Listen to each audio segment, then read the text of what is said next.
Olá a todos, como estão? Tudo tranquilo? Venho aqui discutir com vocês nesse vídeo, né, um pouquinho dos assuntos mais peculiares e mais, vamos dizer, voltados para a exploração econômica do território brasileiro, certo? É um vídeo curto, né? A ideia é reforçar, né, os pontos que foram trabalhadas em sala. Então, o primeiro ponto aqui, pessoal, fazendo essa correlação dessa primeira divisão territorial, né, do território brasileiro, certo? Já no início da colonização, né, que a gente pode observar a partir das primeiras formas de divisão do território, primeiras formas de divisão territorial do Brasil, certo? Pela colonização portuguesa, a gente observa aqui as capitanias hereditárias, certo? Como o primeiro é, esboço de regionalização, né? Lembrando aí que regionalização é todo esse processo de divisão do território, certo? Em regiões, mas nesse caso a gente observa a criação de capitanias hereditárias como esse primeiro ensaio, né? De separação de terras, né? De reorganização territorial, tá certo? E claro que essa organização ela resvala na atual divisão dos estados, né, brasileiros. Isso chega até a responder por que o Nordeste tem tanto estado, né? Tem nove estados e o Sudeste tem bem menos, né? Só tem quatro. Isso está ligado com o tamanho da divisão territorial, que no Nordeste foi bem mais específica, uma divisão bem menor dos territórios, das capitanias hereditárias, em comparação com o Sudeste, né? Ok? Um segundo ponto que a gente discutiu, certo, em sala, é a respeito da ocupação do território brasileiro, que, claro, começou pelo litoral, a partir de uma colonização litorânea, no século XVI, no Nordeste, a zona da mata e parte do Agreste, né, a zona úmida do Agreste, onde recebe as chuvas que vêm do oceano, essas áreas de barlavento, né, acabou favorecendo a exploração primeiramente do pau-brasil e depois da cana-de-açúcar, né, no litoral. Veja aí que o litoral não só do Nordeste, mas alguns setores do Sudeste, Espírito Santo e Rio de Janeiro, São Paulo e também da região Sul, como Paraná e Santa Catarina, foram aí as primeiras áreas de ocupação, certo? E depois, no século XVII, nós tivemos esse processo de interiorização, né, com a presença de atividades como a pecuária extensiva no sertão, certo? A presença de pecuária também no sudeste e no sul e a exploração de especiarias, certo? A partir do século XVII na planície amazônica, que são as drogas do sertão, tá certo? A gente também percebe aqui uma parte do Pantanal sendo explorado já no século XVII, né? Então veja aí, e o Brasil Central, que a gente observa na região de Cerrado, né, uma exploração mais voltada para a mineração no século XVIII. Tá bom? As demais regiões em amarelo a gente pode estar correlacionando também com o processo de mineração, uma maior exploração feita até pelo trabalho dos bandeirantes, tá bom? A ocupação de terras do Brasil nos setores norte, certo? Aqui, ó, no Amapá, aqui em Roraima, certo? O território do Acre, ok? Já no século XIX, uma expansão do território brasileiro, que em parte houve guerras para conquistar toda essa área ocidental aqui do território brasileiro, como também houveram algumas situações de compra de terra, né? Mas em grande parte essas terras aqui foram terras que houveram disputas territoriais, houveram muitos conflitos para a ocupação dessas terras. E a gente observa aqui nos triângulos vermelhos a criação de fortes, certo? Até para a defesa do território, né? Para a formalização ocupação desse território por parte de Portugal, tá certo? Quer dizer, o Brasil acaba se expandindo de forma bem expressiva no século XIX, mantendo aí os seus contornos atuais, certo? Vamos ver aqui o outro ponto que a gente discutiu, né, dos mapas. Já no século XVI, a gente observa que ainda existia a divisão Portugal a leste da América do Sul e Espanha a oeste da América do Sul, a partir de uma divisão do Tratado de Tordesilhas. Esse Tratado de Tordesilhas que vai ser totalmente negligenciado no século XVII, né? Mas já no século XVI nós vamos ter a presença de pecuária, de cana-de-açúcar em menor parte, né? Em menor proporção, em comparação com o pau-brasil, que está aqui pintado de marrom, tá bom?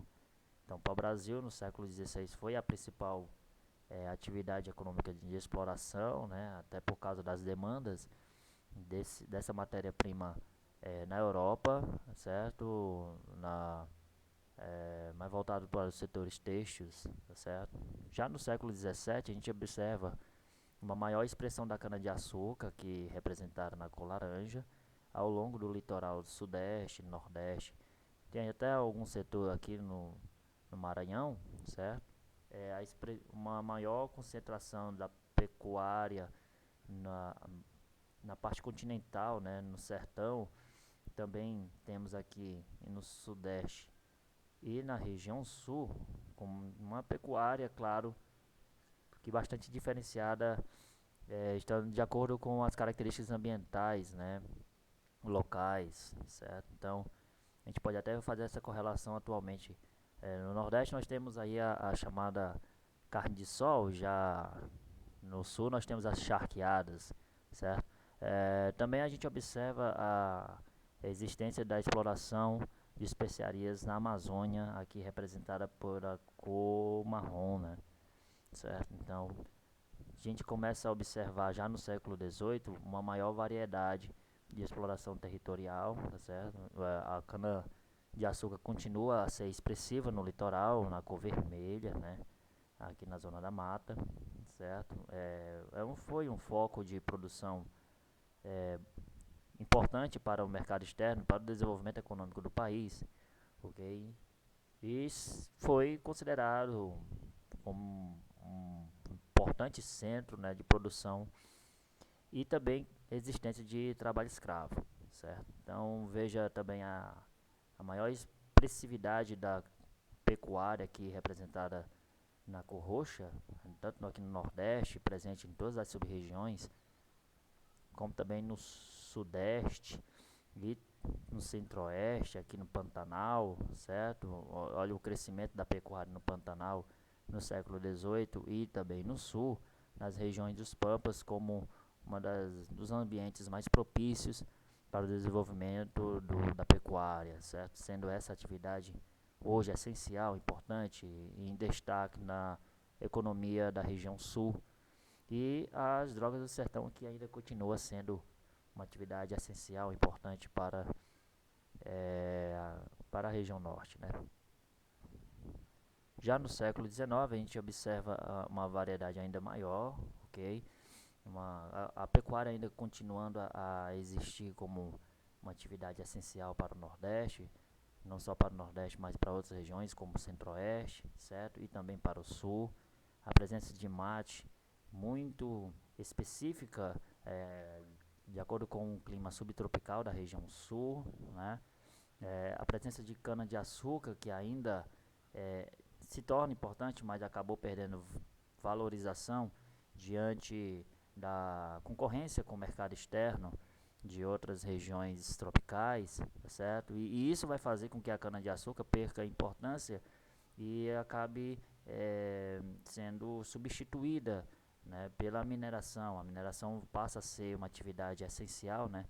Exploração de ouro e diamante no Sudeste, o que vai motivar a mudança de capital de Salvador para o Rio de Janeiro, né? Então aqui também no Sudeste nós vamos ter a presença de café, que vai representar uma atividade muito importante para o desenvolvimento da região Sudeste, tá bom? E as drogas do sertão não só mais com as especiarias, mas também com a exploração da borracha, importante recurso para o desenvolvimento econômico do Brasil como um todo. Tá bom? Aqui nós temos um mapa das ilhas econômicas, a presença de cana-de-açúcar na região, nas sub-regiões Zona da Mata e Agreste, pecuária no sertão, uma pecuária de subsistência, uma pecuária familiar, muito mais voltada para as demandas internas do que externas. Diferente dessa pecuária na região sul, que é uma pecuária mais desenvolvida, certo? E com o tempo passou a ser uma pecuária mais voltada para o mercado externo, uma pecuária intensiva, ok? Justamente também pegando emprestado o desenvolvimento econômico do Sudeste, que teve a mineração como uma atividade econômica que propiciou essa importância econômica para a região, né? Além do café, ok, que vai desenvolver o interior de alguns estados do Sudeste, principalmente de São Paulo, né? E até do Sul, como Paraná. Bom, na Bahia nós vamos ter duas ilhas muito específicas, como tabaco e cacau, e na planície amazônica a presença da exploração de borracha, castanha, certo? A borracha é muito mais atual, borracha do século XIX para cá, e as drogas do sertão, que como a gente já discutiu aqui, do século XVI para cá, ok? Outro ponto é sobre a regionalização, né? O que é essa regionalização? É na verdade uma divisão do espaço, certo? E esse espaço é dividido em algumas regiões, essas regiões que têm características específicas, certo? Essa regionalização ela pode seguir diferentes critérios, com objetivos políticos, econômicos, administrativos, estatísticos, de planejamento territorial, entre outros. É importante regionalizar, ela na verdade não é só papo de geógrafo, né? Mas a regionalização era uma importante ferramenta para o Estado gerir seu território, certo? E destinar recursos, ok? Ou obras, né, públicas. A principal, né, regionalização é essa macro-região do IBGE, dividindo o Brasil em 5 regiões: Norte, Nordeste, Centro-Oeste, Sudeste e Sul, certo? É uma divisão clássica. Essa regionalização ela é um produto daquilo que o IBGE vem fazendo desde 1913, certo? Existe ainda outras regionalizações, como por exemplo a regionalização geoeconômica, que divide o Brasil em 3 regiões, né? A partir da exploração dos recursos naturais, a partir do trabalho, dos serviços que podem ser identificados em cada região, como a Amazônia, o Nordeste e o Centro-Sul. A Amazônia sendo uma região muito mais voltada para o extrativismo mineral, vegetal, o Nordeste voltada para a pecuária, voltada aí para exploração também de produtos agrícolas, mas também um Nordeste que tem o turismo e a produção pesqueira como fortes pilares econômicos, e o Centro-Sul como uma região de desenvolvimento econômico, né? Existem ainda outras regiões geográficas, como as intermediárias, certo? Uma região que subdivide os estados, certo? E são importantes para o gerenciamento econômico territorial dos estados. Essas regiões intermediárias, elas são subdivididas em regiões imediatas, né? A gente chegou a discutir sobre essa região imediata, uma regionalização muito mais específica, em uma escala cartográfica muito maior, tá certo? E, claro, esse desenvolvimento da regionalização no território brasileiro desde 1913, uma regionalização mais baseada em aspectos físicos, como clima, vegetação e relevo, né? Então, essa regionalização ela começa a se desenvolver, né, fazendo algumas mudanças periódicas, como por exemplo, Maranhão e Piauí deixa de ser Nordeste, né, passa a ser Norte. A não existência do Mato Grosso do Sul e a não existência de Tocantins, né, também vai acontecer a ocorrência de São Paulo e Rio de Janeiro, que no tempo era capital, né? Rio de Janeiro era a capital, então esses dois estados sendo sul e não sudeste como é hoje, certo? Então a gente pode observar essas mudanças com o tempo, e é uma regionalização que é constante, né? Essa mudança ela é contínua, certo? E é uma regionalização que com o tempo passa a deixar de ser exclusivamente por critérios naturais e passa a ser por critérios socioeconômicos, tá certo? Então observe aí toda essa mudança. Por exemplo, em 1950, a Bahia não fazendo parte do Nordeste, a Bahia fazendo parte do Leste, certo? Então veja que para chegar ao atual desenho que nós temos hoje, certo? A atual regionalização do Brasil, foi preciso muitas mudanças, certo? E tudo isso depende desse planejamento, né? Dessa administração de país. Temos ainda essa regionalização proposta por Milton Santos e Maria Laura Silveira, da década de 70 a 90, onde ela vai considerar esse tal meio técnico científico formacional. Quer dizer, a informação e as finanças estão irradiadas de maneiras desiguais e distintas pelo território brasileiro, criando aí 4 Brasis, né, fazendo essa diferenciação de 4 regiões subdivididas em critérios técnicos, científicos e informacionais, né? Então é uma outra proposta, né? Uma proposta muito interessante, tá certo? E que por muitos é utilizado e estudado, né? É isso, pessoal. Vou ficando por aqui. Espero que tenham gostado. Até a próxima vez. Bons estudos. Qualquer dúvida, vai lá nos comentários. Tchau, tchau.